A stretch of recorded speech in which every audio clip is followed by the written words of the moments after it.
Eh bien bonjour à toutes et à tous, on se retrouve pour une nouvelle vidéo. Donc là j'ai à l'honneur la carte qui porte le nom de 8 de cœur. Donc cette carte est à l'honneur, donc elle est tirée du grand jeu de Mademoiselle Lenormand. Donc il s'agit du 4e secteur bien entendu, et ce secteur nous parle exclusivement des événements imprévus. Donc je vous souhaite une agréable et une bonne vidéo, donc un bon visionnage à toutes et à tous. Et puis donc là je vais vous laisser observer un petit peu la carte dans ses moindres détails.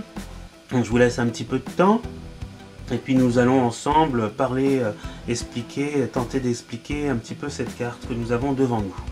Merci.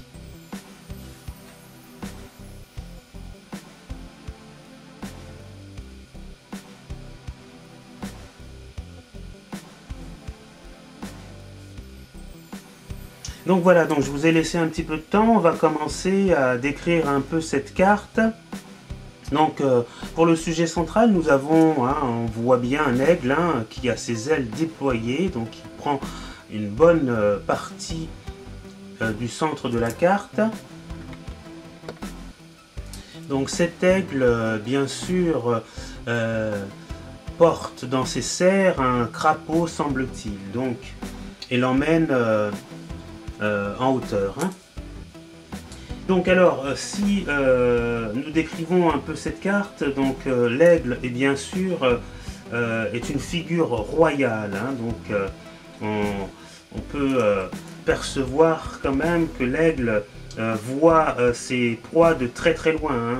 En raison de sa vue perçante, cet animal devient aussi le symbole de la vigilance. En quelque sorte, c'est l'œil qui voit tout.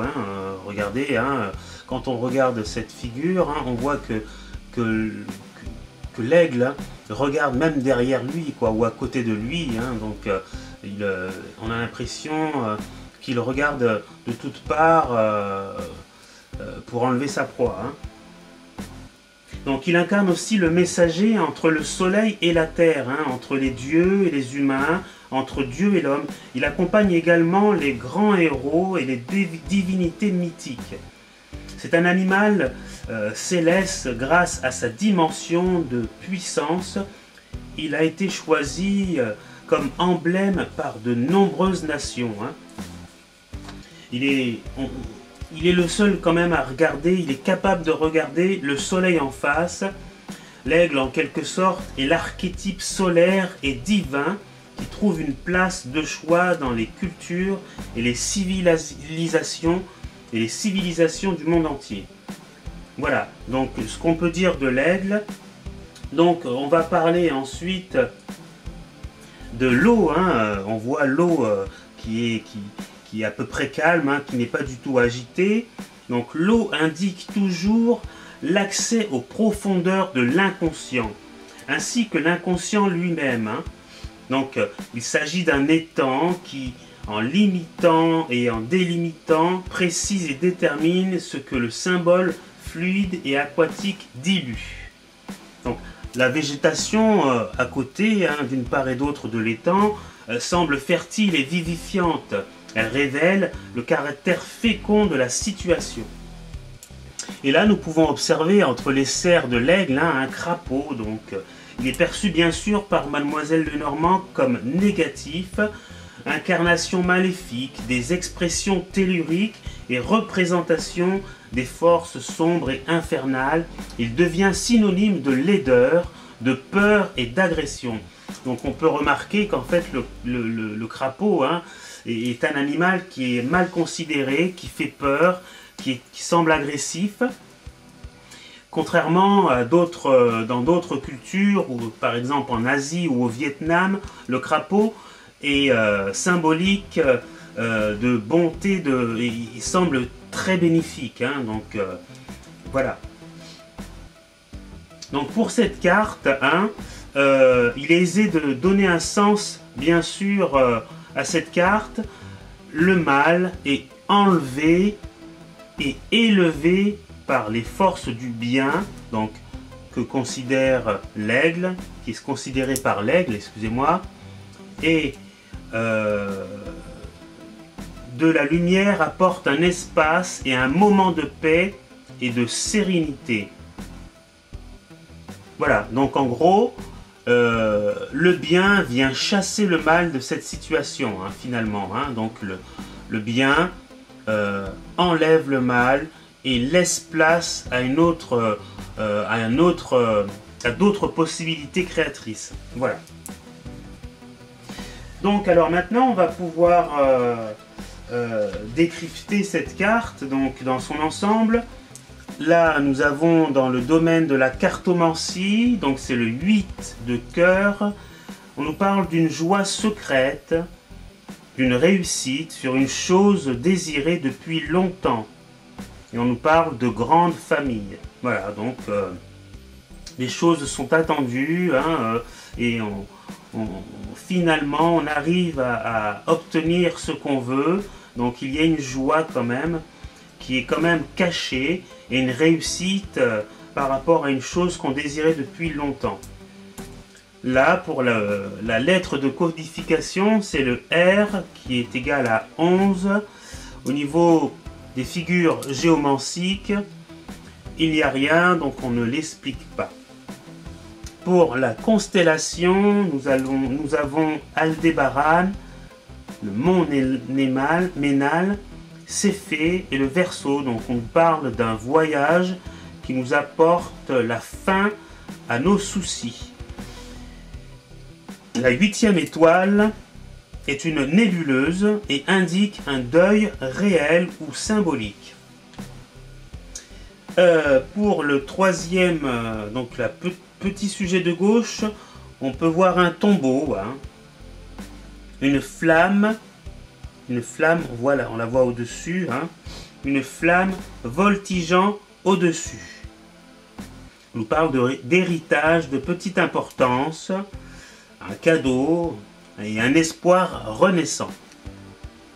Pour le petit sujet de droite, on voit une femme qui est debout devant une stèle, devant une tombe, et cela nous explique que vous avez un rival, une rivale, mais bientôt vous ne l'aurez plus. Ensuite arrivera la paix après les épreuves. Voilà. Donc sinon, pour le sujet aussi central, un étang entouré d'herbage, au-dessus duquel on voit un aigle enlevant un crapaud. Donc le crapaud est l'emblème du mal et l'aigle celui de la force. Ce sujet fait comprendre que par la force, le mal s'éloigne de vous. Pour finir, on va parler du bouquet. Il y a la saule Daphné qui nous parle d'héritage, populage, Kalta qui nous parle de débarras, on se débarrasse d'une situation, Bushida qui nous parle d'une personne nuisible. Et pour la synthèse de ces trois fleurs, on a une joie retrouvée ou amour enfin possible. Pour en finir, pour la synthèse générale, cette carte nous indique l'éloignement d'une personne de votre connaissance ou de votre famille qui vous était nuisible. On retrouve sérénité et joie. Et là, on nous parle d'une grande protection. Voilà.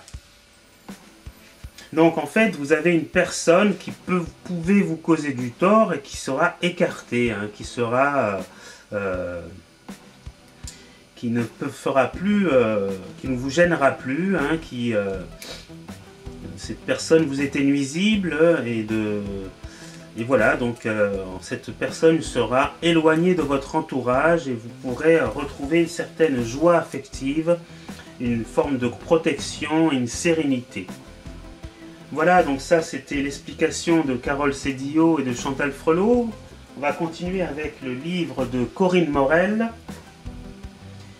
Pour ce 8 de cœur, on nous parle, donc c'est une carte qui nous parle d'événements qui sont imprévus bien sûr, donc cet effet est plutôt positif.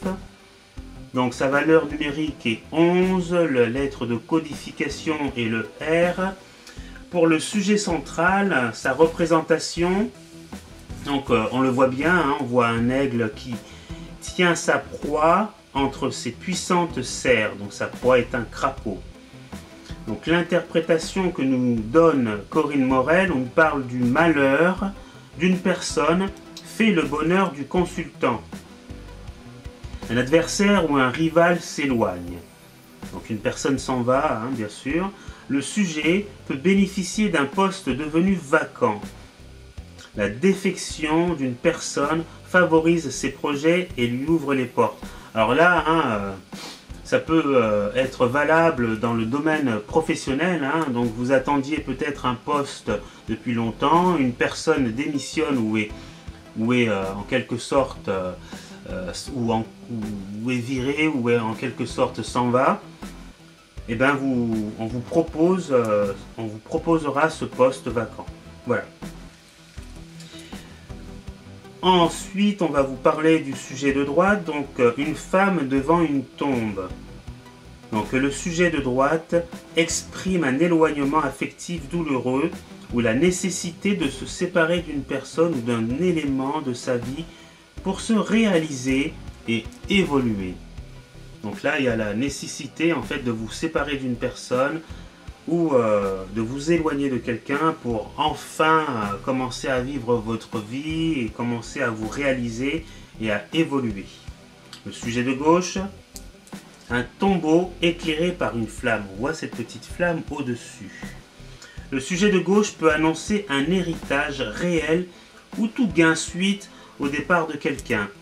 Donc là, hein, pour la définition de Corinne Morel, hein, il suffit qu'il y ait peut-être le décès d'une personne pour que vous obteniez son héritage ou par la suite hein, des gains par rapport au départ de quelqu'un.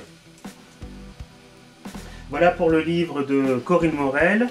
Et puis on va jeter un coup d'œil aussi au livre de Claude Darche, hein, le tarot de Mademoiselle Lenormand, tirage et interprétation aux éditions d'Angle.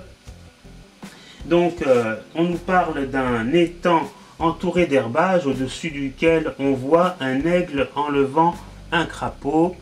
Pour l'interprétation que nous fait Claude Darche, un ennemi, une personne qui ne songeait qu'à vous trahir, s'éloigne par la force des événements. Le malheur d'une autre personne contribue à renforcer votre situation.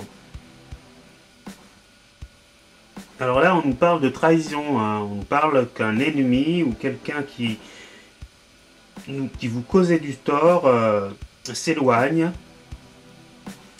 Et le malheur d'une autre personne contribue à renforcer votre situation. Alors pour le sujet de droite en bas, la tombe ne signifie pas ici la mort, qui apparaît rarement sous une forme aussi réaliste. Hein. Il s'agit d'une mort symbolique. En fait, là, vous changez d'environnement, vous quittez une personne qui vous nuisait et qui causait du tort à votre équilibre. Et par la suite, vous allez vous retrouver. Donc, vous allez retrouver une forme d'épanouissement. Hein. Donc là, vraiment, vous vous débarrassez d'une personne qui vous gênait. En bas à gauche, un héritage, donc je vous avais parlé de ça, hein, donc, ou don inattendu d'une personne obligée de quitter son travail ou son pays. Voilà, donc pour Claude Darche, là on nous parle d'argent, de gain d'argent ou d'héritage qui vient d'une personne qui va quitter son travail ou qui va partir ailleurs, ou qui quitte son pays. Là on ne nous parle pas de deuil. Alors, pour la constellation d'en haut, hein, Aldébaran qui rayonne dans la nuit sombre et déserte, c'est un symbole d'espoir. Pour la signification globale de la carte, on nous conseille donc vous devez mourir pour renaître, donc on nous parle d'une forme de mort et de renaissance. Alors laissez vos vieilles habitudes au vestiaire et changez radicalement d'esprit. Votre pire ennemi ne serait-ce pas vous? Sachez faire le point, évoluer. Donc là, on nous conseille en fait de changer complètement d'état d'esprit, de mettre au placard nos vieilles habitudes, hein, notre façon de procéder, notre tempérament, notre comportement, de changer bien sûr radicalement d'état d'esprit, d'être carrément une autre personne. Et on nous demande bien sûr, est-ce que c'est pas vous qui vous causez du tort d'ailleurs, hein? Donc sachez faire le point, vous évoluerez par la suite. Voilà, donc cette explication de la carte numéro 8, 8 de cœur, cette explication du 8 de cœur est ainsi terminée. Donc on se retrouvera pour une prochaine carte